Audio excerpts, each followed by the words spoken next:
The cost for college has just skyrocketed where many of our families cannot afford it. These are positions that we need, right? We can't exist as a country without those specialty careers. Well, we can do something about that to control those costs at a time when everything is so expensive. We can make college more affordable and accessible, and we've taken that approach in Michigan in a really aggressive way. We've got to show them that the world is theirs to have as well, and find pathways for them to re-engage. I think that will lead to less radicalization across the board, which we've been seeing in our country really grow. I chose the path to go to college because majority of the males in my family, they didn't attend college. I haven't really thought about going to college, but I would definitely go to a trade school to learn. It's really important for the future of all of our communities that whether it's skills training, professional certification, going to a 2-year college or 4-year college, that men choose to invest in themselves. Education is an important pillar of society's foundation. It heightens the ability to build a skilled workforce, provides economic growth opportunity, and reduces crime and poverty, just to name a few benefits. But an ongoing decrease in male enrollment is creating worry among state and national leaders. Today, we explore men's feelings on education and what Michigan is doing to keep them in the classroom.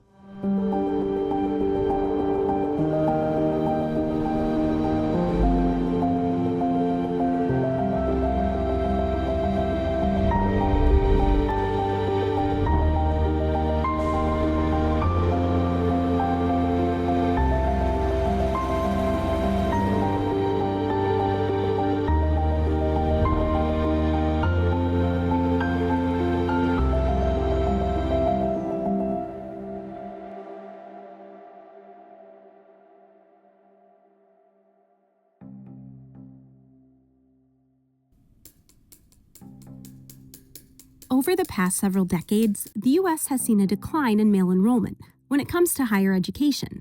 2024 research shows there's 2.4 million more female undergraduates than males on U.S. campuses, and 45,000 fewer boys are graduating high school every year compared to girls. These trends aren't just happening nationally. In 2025, Michigan Governor Gretchen Whitmer signed an executive directive expanding access to college and trade schools for males, proposing the largest CTE investment in Michigan history. So we've built these great programs open to everyone, but we need to do a better job of getting more young men signed up. The directive supports the governor's 60 by 30 goal to increase the percentage of Michiganders with a post-secondary degree or certificate to 60% by 2030. So we went straight to the source, speaking with Lieutenant Governor Garland Gilchrist about what this all means.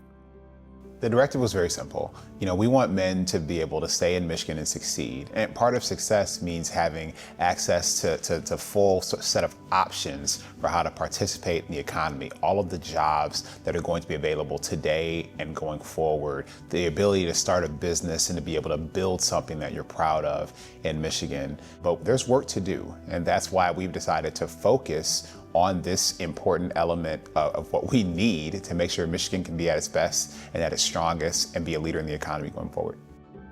One of these programs includes Michigan Reconnect, which allows Michiganders 25 and older to receive tuition-free associate degrees or skill certificates. While more than 66,000 people have enrolled in the program, the governor's office says women outnumber men 2-to-1. But we see participating in these programs that we've created to make those pathways as really essential, and enough men have not been participating in it thus far. We have men lagging almost 20 percentage points behind women in terms of pursuing or enrolling in college 6 months after graduation from high school.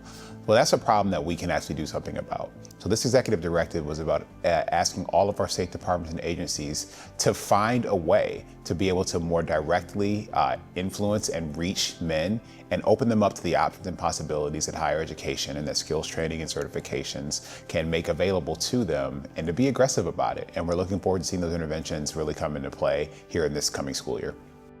It raises the question, with a record amount of aid and support programs in place, coupled with an emphasis on marketing to boys and men, why aren't males grabbing as quickly at these opportunities? We don't exactly know why. We know that women have done better academically for a long time. Women tell us they feel better, safer, more accomplished in academics than men identify. Again, why that is unclear. Ryan Fewins-Bliss is the executive director at MCAN, the Michigan College Access Network. His team has partnered with the state to address these issues. MCAN is about systems change, so we're trying to fix the systems that are causing the barriers to exist, or the systems that are barriers themselves in higher education. Since 2009, 2010, enrollment in all types of institutions, women have outpaced men. For so many years, men outpaced women, and we were trying to make sure we were doing STEM for women and programs for women to make sure we could balance that out. And then the lever switched, and suddenly it's more women by far than men. What stands out to me is programs that traditionally in the past would have been perhaps not geared toward men, but men would naturally be inclined to join, like the Michigan Reconnect program. All of those programs are still dominated by women. There's some real wins in that, right? That these women are breaking into fields that they should be, but we're clearly missing the men still. There's definitely a feeling among a male population in this country that they've been left behind. And I think academics is one of the places where they feel left behind. It's not for them, they're not right for it, it doesn't do anything for them, they pay a lot of money and don't get a return on investment. A lot of those are steeped in myths, but it's hard to tell someone who's feeling it that what you're feeling is a myth. This is going to be kind of a hard question to answer, I'm sure, but how affordable is college right now? Because we've seen an increase in aid. I feel like would it be correct to say there's more aid than ever before available? In Michigan, there's more aid than ever before, absolutely. If you live in a community college district in the state, you go for free. If you don't live in a community college district, you go for the cost of the difference between the community college in-district rate and the out-of-district rate. If you qualify for the Michigan Achievement Scholarship, you can go to a public or a private university and get up to $5,500 taken care of. There's all sorts of other programs. We have 14 operational promise zones in the state. We have the Kalamazoo Promise. We have other scholarship programs. We have community foundation scholarships. It's never been this affordable in terms of aid. It has been cheaper, which feels more affordable certainly, where you could work over the summer and earn up all of your tuition money for the entire year and be taken care of. That obviously can't happen anymore. College is ridiculously expensive. I mean, it was already expensive when I went to college. I was a freshman at the University of Michigan in the year 2000, and I'm a scholarship kid. Like, that's the only way that I got to Michigan to be able to afford to get 2 engineering degrees. Like, my parents couldn't afford that. That's why we've done programs like just yesterday. I talked about a program called Ticket to Tuition, where we awarded kids just for filling out their FAFSA form between $10,000 and $50,000 scholarships to go to colleges to Michigan. In Michigan, we got it. And at the announcement, we had a young woman who's going to Grand Valley State to study nursing. We had a young man who's going to Wayne State to be pre-law. We had a young woman who's going to Michigan State. So these are people who are, now that we've removed money as the barrier between them and higher education, they're looking now to pursue it here in the state of Michigan. But we have work to do to make sure that's accessible to everyone. It breaks my heart when I see families or young people, especially young men, saying that they're not even going to consider college because they cannot afford it. We used to think that the biggest barrier was affordability. It is still a big barrier. But what we have learned as we have increased the state-based financial aid in Michigan by almost 400% over the last 5 years is it is not necessarily the biggest or only barrier. Folks have children of their own. They have transportation issues. Their housing unstable. Their food unstable. There's these other things that if you don't solve those problems, even if you pay for the tuition to go to college, it doesn't solve the larger issue of being able to access it. And so that has been a trend we have seen dramatically grow. Colleges have been really great about understanding these basic needs struggles that students have. Mental health care is part of that as well. I think every college in the state has launched some sort of programs, food pantries, housing assistance, all sorts of stuff. You know, you blow a tire and you need $600 immediately. They have emergency funds. They get this problem. It's not going to solve all the problems, so communities also need to wrap our arms around these students. And as we look at folks like community foundations, which have traditionally given scholarships to students, we're asking them to shift their thought about how they invest, and maybe it's some of these other ancillary services where the real need is. If we have a free community college like we do in the state for those in district, and we have great financial aid, the investment from private scholarship providers is less, but the investment in these other basic needs infrastructure is more. So trying to fix that system in that way. Have you seen disparity in the access that people are able to get, whether that's by race, maybe geographic location, I guess interest in industry? Yeah, disparity abounds in our system. First-generation college-going students, those are those whose parents didn't go to college, come in with a lot of deficits, a lot of assets as well, but some deficits. Students of color and low-income students, we see a lot of similarities between like inner-city urban Detroit students and students from Huron County and the Thumb. They don't look alike, their experience is different, but their access and their barriers are similar because of some of the disparities that we see across the state. For a long time, we would say the system is broken, it's not working the way it was supposed to. What we have learned is the system is not broken. It is actually designed exactly how it is operating now, to keep a certain segment of society out. Folks that, you know, back in the 1700s, people decided weren't worthy of a college education or didn't need a college education. That's still happening in 2025.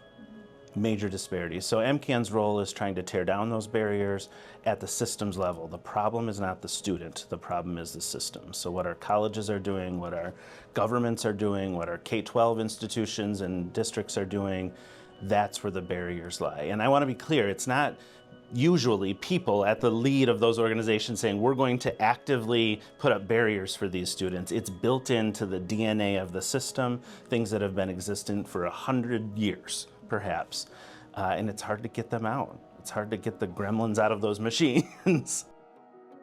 I've heard before, you know, school just isn't for me, or school maybe isn't for everyone. How do you answer to, I guess, statements like that? Well, every school is different, right? There's CTE programs in K-12 schools, there's vocational programs and CTE programs in college. The classroom doesn't necessarily look like a room of 30 people sitting at a desk. I mean, folks who go into journalism are in studios and doing editing and, you know, cool, fun technological stuff. Folks who go into auto repair are in a shop and they've got the cars up on the lift and they're doing the work. So I think we have not done a great job of communicating to students, especially men, that the classroom doesn't exactly look the same as your high school classroom looked like. We reject the dichotomy of sort of career versus college or trade school versus four-year. We know in Michigan's economy, we need all of those things. And so we really use the phrase, the right match and fit for every student. What is the right institutional match for a student and the right fit for them? And that could include things like finances, it could include things like personality and the ability to be far from home. Academic rigor is certainly part of that, but we think there's a place for everybody. This is something that Emmanuel Solomon Armstrong is working through with students at Grand Rapids Public Schools. My intent is to make sure that we take as many hurdles away that are already set in front of students before they even enter our high schools. And it started for me on a personal level, growing up in Detroit, graduating from Mumford High School and going to Western Michigan. I found that even my personal experience, I found that there weren't too many people that looked like me at Western Michigan, right? And so I took that experience into my position. And now what we're seeing is the cost for college is just skyrocketed, where many of our families cannot afford it. But the thing we do as counselors is to make sure that every student graduates with a plan. And that plan is not just your high school diploma.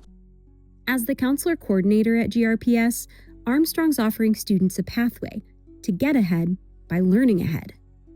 We're sitting on the campus of Grand Rapids Community College, specifically Grand Rapids Learning Center, which is a high school that's located on a college campus. So as students are working towards a high school diploma, they're also earning college credit, right? So we understand that doing 4 years in high school and then having that cutoff called graduation, and then navigating the system to enroll and participate and be on someone's college campus as a freshman, we want to take some of the chance out. So we're very intentional about providing dual enrollment opportunities inside our high schools.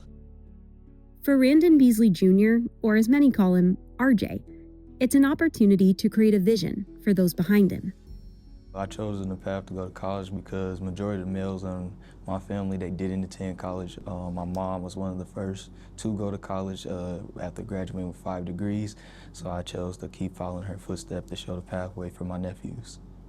So what do you plan on majoring in, and what career path are we looking at? So I plan on majoring in business with science prereqs to get into medical school. So I'll be graduating with roughly close to almost 40 college credits, so I'll just need a year left to get my associate's degree, and then after that it'll take me 2 years to get my bachelor's.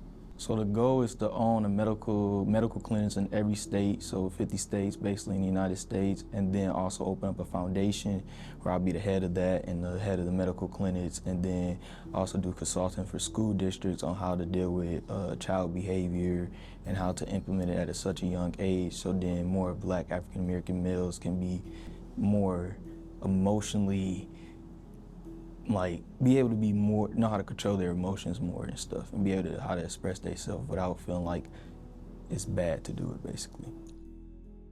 On the other end of the classroom, Jason Cole feels confident he's found his path through a passion of trade work. I've been doing a little research, and I think it's a better option for me to go to a trade school to actually learn what I like to do. I was going into a trade school to do automotive technician. I have a history on cars and stuff. I like a lot of cars. I've been into them for a very long time, and that's what I want to do. I would choose a trade school over college because I like hands-on learning. They're actually showing me what I would be doing.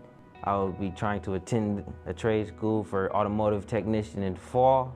I'll be certified in like 6 months. I'd like to do it much quicker so I can learn more. Armstrong says understanding the changing landscape is an important part of understanding male aspirations and being able to support them in their desired directions. A lot of us work 30 years inside a career and we're still paying that student loan back after we retire, right? So if there's not programs from the federal government that forgives our loans or things like that, a lot of us spend careers not necessarily upside down, but we have extra debt that we could help, support our children, or we could, do whatever we would like to do with extra income. Many of us work full careers and retire still paying that loan back that, we may have taken out 30 plus years ago. Now we're in this age of technology where students can earn income before they graduate high school. Social media, YouTube, video games, right? Now that may not be a career, but those are opportunities that some of us, Generation X, didn't have, right? And so we're seeing the opportunity where students can earn early, and we're also seeing that students can create their own businesses and they can create income. They can have multiple streams of income by the time they graduate from high school. So ultimately, students have the full option if it's a 2-year college, 4-year college, if it's getting a credential, if it's going to trade school. Our job as educators is to make sure that they're aware, as the students are aware, and that their families are aware that these options exist. Some of those options may have existed, but there was a stigma around not going to college and going into a trade. But I would think that we need to be really conscious about the shift that we're in right now. The increasing cost of college puts a lot of our students in debt upon graduation with a college degree, right? Versus going into automotive tech, and that's your passion. Working as an apprentice or working underneath someone who's been in that field for several years, that can open you up to open up your own business and provide jobs for more people who are interested in that.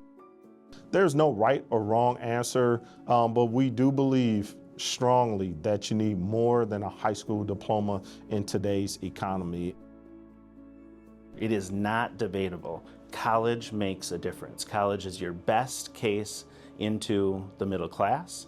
College will raise your wages. We all have examples of that one student who's not using their degree. Of course, there are outliers, but overwhelmingly, the data says your best investment in yourself is a certificate or a degree from a college.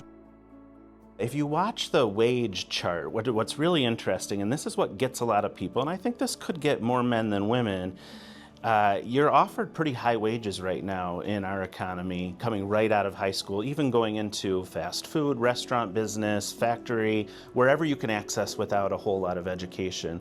It's perhaps more money than you or your family has ever seen before. It's hard to say no to that.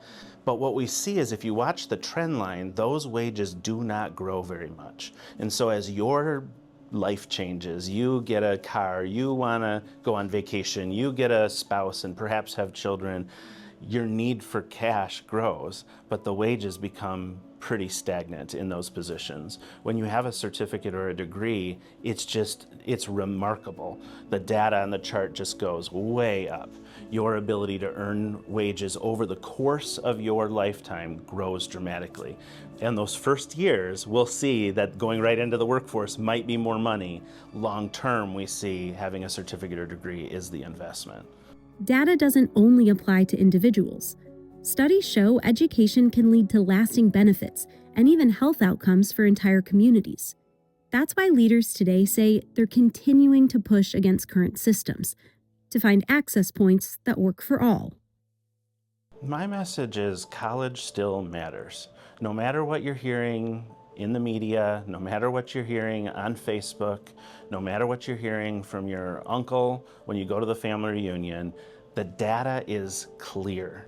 What's really cool about a community is all sorts of things change when more people in that community have gone to college. Things that you wouldn't necessarily equate with having college degrees and having more people with college. So things like voting goes up, volunteerism goes up, obesity goes down, smoking goes down. Wages for everyone in the community goes up even if they didn't go to college. So having a high attainment rate in a community is transformative for everybody. It's really exciting what we see happen when we get more people to go to college, and they're entrepreneurs, they fill current jobs that are needed, they dream big, they start new things, they build families, they build wealth. It's what we want out of a middle class for our folks in this country. Men and boys want to do things that matter. They want to do things that are important, that feel important to them personally, that are important to their families, that are important to their communities. They want to make sure they're having an impact. And so it's up to us to make sure we can frame all the opportunities that are available in Michigan as things that matter and that are worth pursuing. Because without that, our communities can't grow and thrive economically. So we have to make sure that we are positioning Michiganders, positioning people, positioning our women and men who are our strongest assets in this state. To be ready to take full advantage of the opportunities that are available to them. I think that everybody has a role to play in making sure that young men pursue every opportunity that's available to them. This is something that we in state government are taking and putting a unique point of emphasis on. But we all can do something. Everyone in the community can make sure that every young man knows about opportunity. Everyone in a school building can make sure every young man knows about every opportunity. The women who love these men can make sure they know about these opportunities and invite them to participate. Don't berate them, just let them know what's there. And I think that if we all pitch in, we'll all make a difference. Years ago, positions that we hold would have had the name of guidance counselors. We don't call ourselves guidance counselors anymore. We're academic school counselors, and our job is to make sure that every student that graduates has a plan for their post-secondary success. We don't get in the business of saying that this path is right or this path is wrong. Sometimes we put a lot of pressure on 17 and 18-year-olds to figure out where they want to be at age 45 and 50, right? The landscape has changed, it has shifted, but there Students and families shouldn't see it as a filtering process where I'm not good enough for college. You deserve college, and it's our job as educators to make sure that we remove those barriers so our students can fulfill their dreams that they have. So as you get ready to go to college, are you excited about your future? Yeah, I am, but I'm a little nervous though. The reason why I'm nervous is because I just don't want to fail in life. I want to make sure I'm able to accomplish everything that I said. So I'm just trusting the process and just taking one day at a time. Support for Mutually Inclusive is provided by the W.K. Kellogg Foundation, the Fry Foundation, and by viewers like you.